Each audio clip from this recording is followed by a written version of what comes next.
Shri Gurubhyo Namaha children, I am happy to welcome you all for our online teaching academy Ekalaiva. For the class 11 subject biozoology, we are discussing the chapter the living world, right? Today we are going to see the new topic nomenclature. Here Giza, Emberry, Manna, Doana, Mano. What is this, children? Guess what is this? You feel very difficult to pronounce, right? What is the meaning of this? All these words have very new to you, right? Yes. The meaning of these words is human. So Giza, Emberry, Manna, Dona, Mano, all these represents the human in different foreign languages. There are about 6,000 foreign languages are there, and in the world the animals can be named in more than 6,000 ways. So total number of languages all over the world is 6,000. 6,000 foreign languages are there, and the animals can be named in more than 6,000 ways. Unfortunately, it is impossible for anyone to know all these languages. Okay, so unfortunately it is very difficult for anyone to have a good functional knowledge of most of these foreign languages, and hence there arise a need for a universally accepted, very important, universally accepted scientific naming system for all organisms.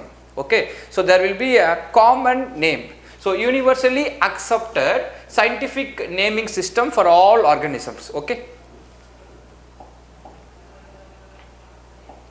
the process of assigning scientific names to animals or taxonomic groups is called nomenclature. What is the meaning? The process of assigning, just naming, assigning the name to animals or any taxonomical groups, that is called nomenclature. Nomenclature means just naming. Okay, for example, worldwide the scientific name Homo sapiens, right? So Homo sapiens represents, that means human beings. That is a scientific name for human being. Classification and grouping were done to facilitate a deeper understanding of the unique characteristic features of each organisms. Numerous characters such as morphology, you know very well, the physical appearance, morphology, genetic information, habitat, feeding pattern, adaptations, evolution, etc. are examined before an organism is named. While naming the organism, we have to see all this: morphology, genetic information, habitat, feeding pattern, adaptation with environment, that is adaptation and evolution, and all these criteria we have to follow before naming an organism. Okay. Now we will see the binomial nomenclature. Binomial means, bi means two, nomenclature means name. So two names, two words. Biologists follow universally accepted principles to provide scientific names to known organisms. Each name has two components, very important. The first component is said to be the genus name, that is generic name, followed by species name. So two components, a word contains, each name contains two words, two components. The first one is generic name and second one is species name. This system of naming the organisms is called binomial nomenclature. As I said earlier, binomial is nothing but two names. So the name has two components. One is the genus name and another one is the species name. Okay, and which was this binomial nomenclature was first popularized by the famous scientist Carolus Linnaeus, and after that it was practiced by so many biologists all over the world. So first the binomial nomenclature was introduced by Carolus Linnaeus, later on it is followed by so many biologists all over the world. Example, the Indian national bird, Indian peafowl, what is the name of that? Pavo cristatus. The national animal tiger as Panthera tigris, and the Tamil Nadu state bird is the common emerald dove. The name is Calcophus indica. All these are the scientific name, has two component. For example, Pavo cristatus. In that Pavo, it is the genus name, and cristatus is the species name. Cristatus is the species name. So that name has two components. The first one is genus name followed by species name. Okay.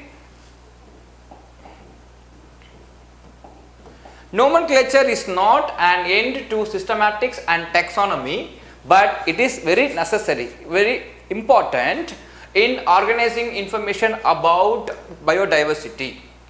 Nomenclature functions to provide names for all taxa at all levels in the hierarchy of life. Naming of the organisms is done based on the guidelines of National Code of Zoological Nomenclature, ICZN. I represents International Code of Zoological Nomenclature.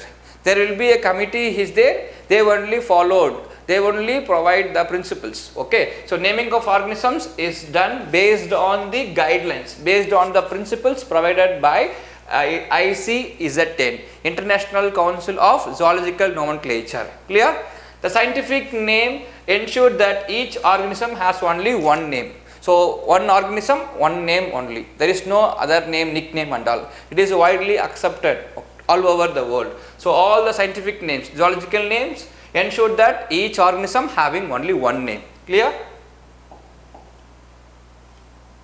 Then we move on to trinomial nomenclature. You know very well, nomenclature means name or naming. Trinomial means three names. Okay, three words. This naming system was popularized by Huxley. So he is a scientist. Huxley is a scientist. Proposed this trinomial nomenclature. The trinomial means three names. First one is generic name, that is genus name, followed by species name, and again the third one is subspecies. Okay. So when the members of any species which have large variations, so many variations, then the trinomial system of naming is used. Trinomial system is used. On the basis of dissimilarities, this species gets classified into subspecies. Okay. So it is the extension of binomial nomenclature. Trinomial nomenclature is the extension of binomial nomenclature, which has an additional subspecies. So in binomial nomenclature only two names. One is the first component is the genus, second component is the species. In trinomial there will be three names. The first one is genus, second one is species name, followed by subspecies name. So that is the extension of binomial. Trinomial nomenclature is the extension of binomial nomenclature. Clear, children? So all the three names are set in italic. So while writing the trinomial name, we have to write in italic form. While printed form, it should be in italic, and only the first letter of the genus name, generic name, should be capitalized. It has to be right only in the capital letter. If handwritten, then it should be underlined separately. While writing the zoological name, that is binomial name or trinomial name, the genus name should be in capital letter followed by all small letters. Okay. So while writing in handwritten, we have to underline the binomial name or trinomial name. Example, Corvus splendens splendens. This is the example for trinomial nomenclature. Here three different words is there. The first component is said to be genus or generic name. Second one is species name, and third one is subspecies name. Okay, so what is Corvus splendens splendens? It is Indian house crow. Indian house crow, that is a trinomial name, scientific name. Okay, so next we move on to taxonomy. What is taxonomy? The practice of naming the organisms or the practice of naming the animals in which the generic name and the species name are the same. Taxonomy means both genus name and species name are same, then it is said to be taxonomy. Example, Nija Nija, N-A-J-A, Nija Nija. What is Nija Nija? Here that is Indian cobra. See here, N-A-J-A, N-A-J-A. So this is said to be the genus name and this is said to be the species name. Both genus and species name both are same, so that is taxonomy. The practice of naming the animals in which the generic name as well as the species name are the same, then it is said to be taxonomy. Example, Nija Nija, Indian cobra. Then we move on to rules of nomenclature. What are the rules and regulations which is proposed by ICZN? What is ICZN? International Code of Zoological Nomenclature. Okay, the scientific name should be italicized in printed form. While printing the words, we have to print in italic form. Okay, so and if hand written, while writing in the hand, we have to underline the scientific name. Very, very important. We have to underline separately. The generic name or species name should be capitalized in, that is in the upper case, while the species name should be in lower case, that is small letter.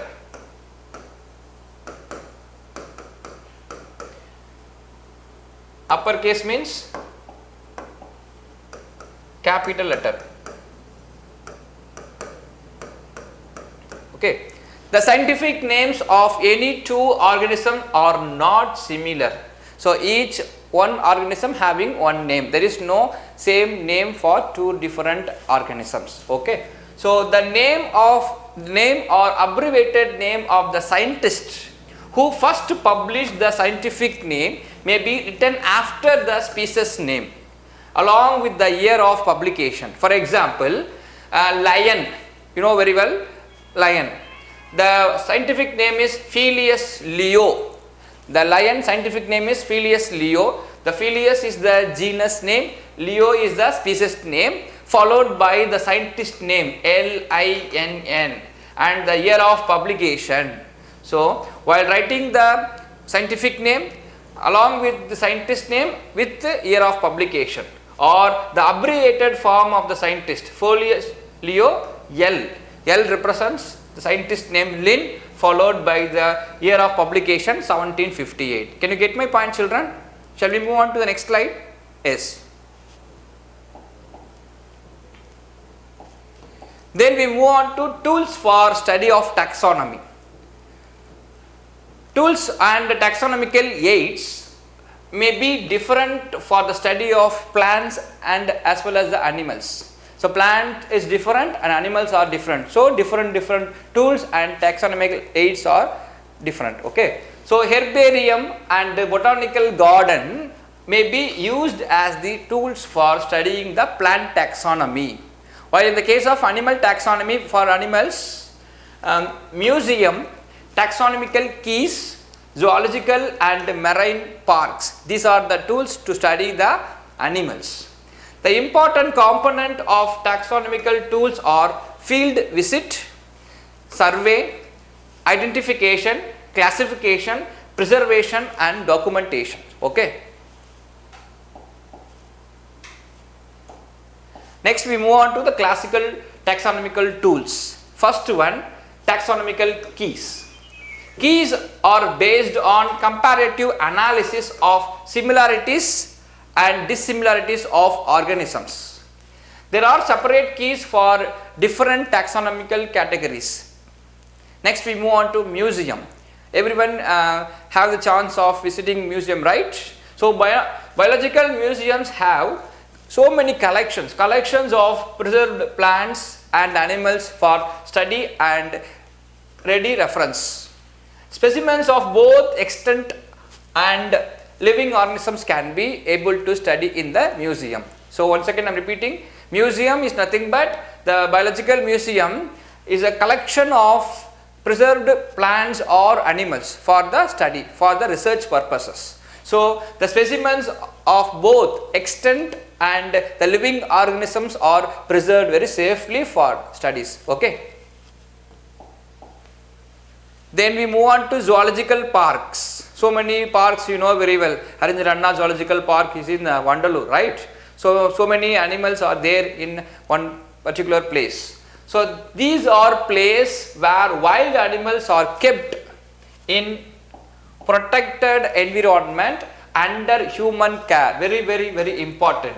So zoological park is nothing but these are the place, these are the area where the wild animals are protected under the human care, kept protected in the normal environment under human care. So it enables us to study their food habits, their behavior, their morphological character, etc.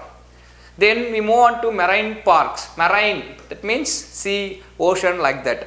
Marine organisms, the organisms which is in the sea. Marine organisms are maintained in protected environment. Then printed taxonomical tools consist of identification cards, description, field guides and manuals. These are all the tools. Thank you children. To receive our online lessons, please press subscribe button and you will receive the latest updates. Thank you.